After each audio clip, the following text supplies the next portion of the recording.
मोदी जी जो बाहर आज भाषण दिए और राष्ट्रपति जी का जो अभिभाषण अंदर हुआ,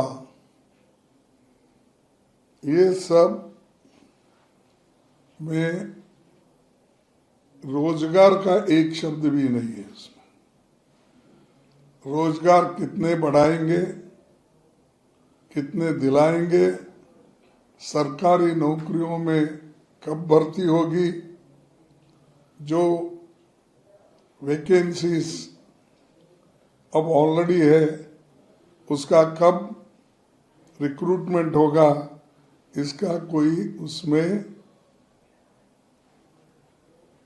जिक्र नहीं है।